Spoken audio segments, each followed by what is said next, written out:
Welcome to Hood Champion Boxing and Sports. In boxing, you find a way to win or you find a way to lose. Make sure you like and subscribe to the channel. I'd appreciate it. Boom! Rolando Romero's fighting this weekend.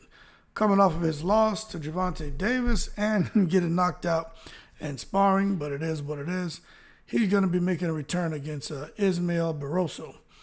Now, for those of you who don't know who Ismael Barroso is someone who just happened to fall into this fight with Rolando Romero.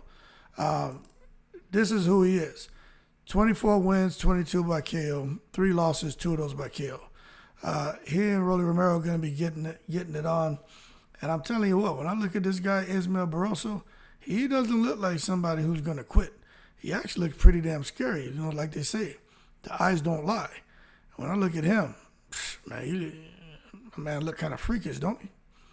But anyway, we ain't here to talk about how he looks. But boy, he does look scary. But what I will tell you, man, is for Rolando Romero, he gets an opportunity on Showtime, man. First time at 140 pounds, walking right into a WBA title fight to just show how special he is. Now, I'm going to tell you right now, there's a lot of predictions going on for this fight with Rolando Romero and this guy Barroso. I'm going to sit here and say, I don't know.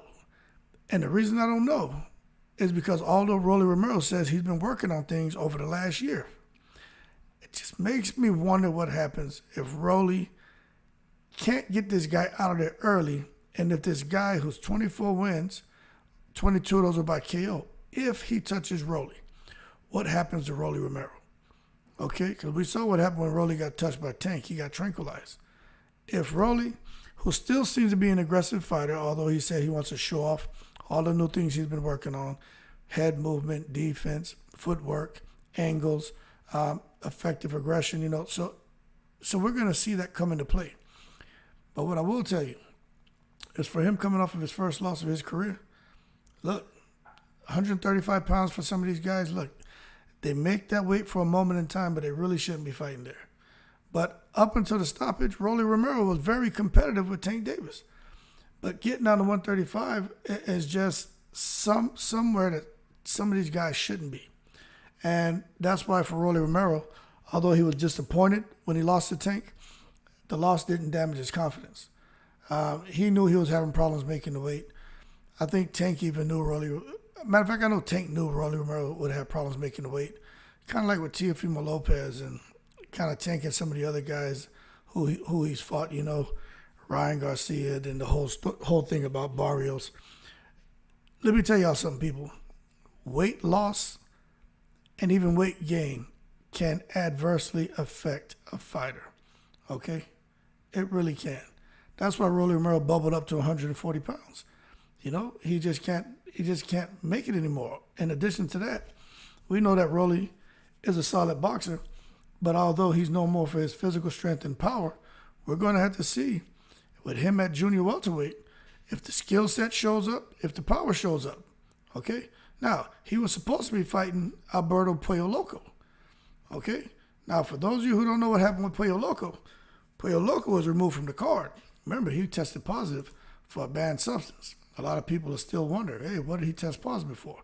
Well, he tested positive for the same drug that Conor Ben tested positive for, clomiphene. That's the fertility drug. Now, this is the thing. It's supposed to be something that, when used properly with authorization, can improve low sperm count for men. Now, what it also does is it's supposed to boost testosterone in men. And you see weird numbers out there, take it with a grain of salt. Could be up to 800%. But this is a fact. It's supposed to help with the growth of muscle.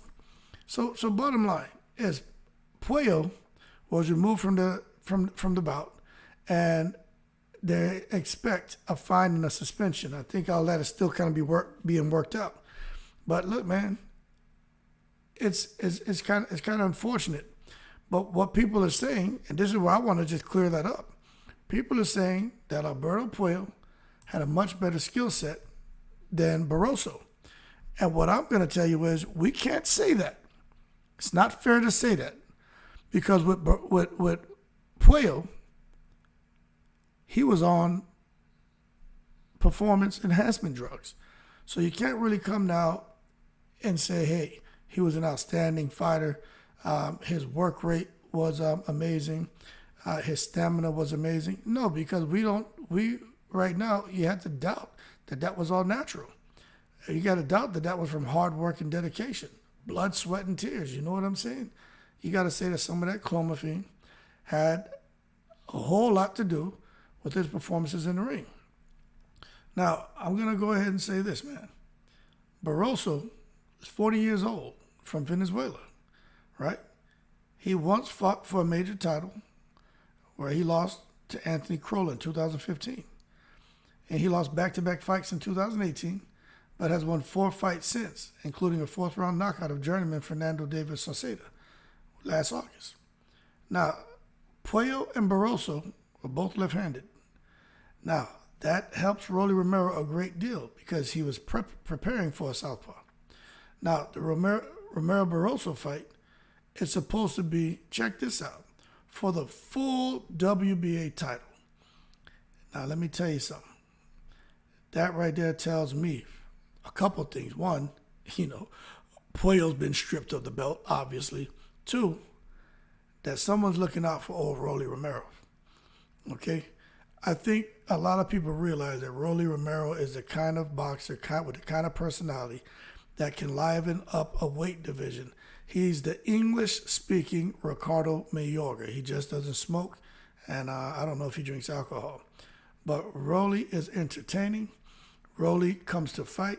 Rolly wants to knock opponents out. And let me tell you something. Rolly Romero, right? Good-looking kid, charismatic kid, very outgoing. He's a knockout artist. He's bilingual, right? And he likes to be in front of the camera. So he's very easy to market a guy like him. And he's a little quirky and crazy. And that just makes him even more, in my opinion, likable, but also easy to kind of want to poke at and talk about, which is kind of what these fighters need these days as far as marketing themselves. But I'm going to go ahead and tell you, in addition to Rolly Romero and Barroso fighting, they have a pretty interesting undercard as well. We're going to talk about Janibek Alimkhanuly here in a second, but this is what the undercard is looking like. You can look down here in the far right corner. You can see they got some guys who are just now debuting. Right in the middle, you got some guys obviously just still, trying to build up their records. When you look at the middle and bottom row, you're probably not going to see any names that are very familiar with you. But as you bubble up, man, probably at the top row, right there in the middle, Francis Barthélemy. He's back. He can fight. He's a really good fighter. He's looking to get back into the winning column. And then you got Kenneth Sims Jr. and Bartizan Akhmedov. Should be a good scrap. So that being said, that's what we got coming up this weekend. Now, in addition to Rolly Romero, who I think Rolly Romero, in the right fights, Rolly Romero can make some noise. But I really got to see if he's worked on that defense because, man, he just can't go out here getting knocked out like that. But then you got Janibek Alimkhanuly. Now, Alimkhanuly is going to be fighting this weekend against Stephen Butler. Now, Alimkhanuly has 13 wins, no losses. His 13 wins, 8 by KO. Stephen Butler has 32 wins. He has 3 losses, 1 draw, 26 KO. So Stephen Butler can fight. Now, let me tell you this right here. You're fighting at 160 pounds where Alimkhanuly going to be defending his title. And this is what's interesting to me. Alimkhanuly was elevated from the interim to the full WBO 106-pound title holder, right? When Demetrius Andre vacated the title last August. Now, he defended it once, okay? But Alimkhanuly. But I still to this day can't understand why Andre gave up that belt like that to go to 168. I don't get it. But anyway, I understand the money, but Andre kind of shot himself in the foot. But at the end of the day, man, look, this one-time amateur world champion from Kazakhstan, super slick boxer with extremely heavy hands, right? Extremely heavy hands.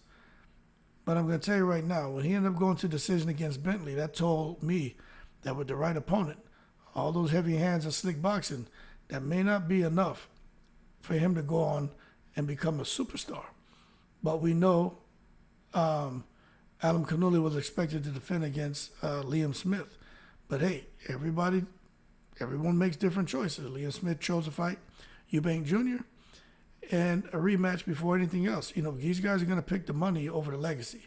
That's just the era we're in. Everybody's over all about the money. But Alimkhanuly is making a voluntary defense this weekend. And I'm going to tell you right now, when you look at Butler and everything he's done in boxing so far, right now, man, he's coming off of a loss. And some people are saying that his career is kind of up in the air. But I'm going to tell you this right now. He's a solid boxer, has decent power, but I'm just not sure Butler's going to really provide much of a problem, if any problem, to Janibek Alimkhanuly. Now, when I look at Janibek Alimkhanuly and kind of where he is in the rack and stack, there at 160 pounds, you know, we're always talking about these things on the channel, but when you look at him, and depending on how he performs this weekend, you know, we're going to have to sit here and have a conversation. Now, you look at Alimkhanuly, he's ranked number 3 here as far as the ring rankings, 13-0. That tells you, when you look at a record with a guy who's not even over 15 fights, and at the way he's ranked and the fact that he's a champion, that his amateur pedigree speaks volumes. But when you take a look at what's going on here as far as who has the belts, look, I personally think it's about time with this 160-pound division for these guys to start mixing it up, okay? We need to see an undisputed champion. It's ridiculous that for the IBF at 160, the IBF championship is vacant. That's ridiculous. You know, they need to have people get in here and mix it up so we can get a winner. But the bottom line, Alimkhanuly, Jamal Charlo, Lara's fighting Danny Garcia now. Could see Danny Garcia's name up here if he beats Lara. You got Carlos Adames. So something needs to happen here at the 160-pound division. And I think Alimkhanuly, his next fight, he's going to have a mandatory. And when you look at what's underneath Alimkhanuly for this WBO strap, he should be fighting Gennady Golovkin. Okay? But, you know, Golovkin, he's going to look at money. Golovkin don't care about no titles. Golovkin's looking for money. He already gave up a damn title. You got Liam Smith. Maybe a fight after Liam Smith has a rematch with, what's his name, Eubank Jr. Munguia's floating around here trying to pick off, you know, low-hanging fruit. And then you got another one of his countrymen here, Nursultanov. So the bottom line, when it comes to Alimkhanuly, you know, he's going to get hit with mandatories unless they can, these sanctioning bodies can come together and, you know, force a unification. But right now, I just think, as far as the WBC is concerned, they got their own agenda, trying to make their guys mandatories and have Adames and Charlo fight at some point. And I just think it's going to be hard to get an undisputed champion at 160. All these sanctioning bodies seem to be going the opposite direction. But that being said, when it comes to all Rolly Romero and Janibek Alimkhanuly, we got some titles on the line. One's being defended by Janibek, and then you got Rolly fighting for a strap. And I tell you what, man, that is just so interesting to me because Rolly Romero bubbles up to 140. And you know what's crazy about it? If Rolly Romero wins, do we really think Rolly Romero, right? He becomes a WBA, right, champion. Now you got Rolly Romero in the talks of fighting Josh Taylor if he stays at 140, but we know Josh Taylor's going to 147. Now you got Rolly Romero that could be fighting Regis Prograis. Can Rolly Romero beat Regis Prograis?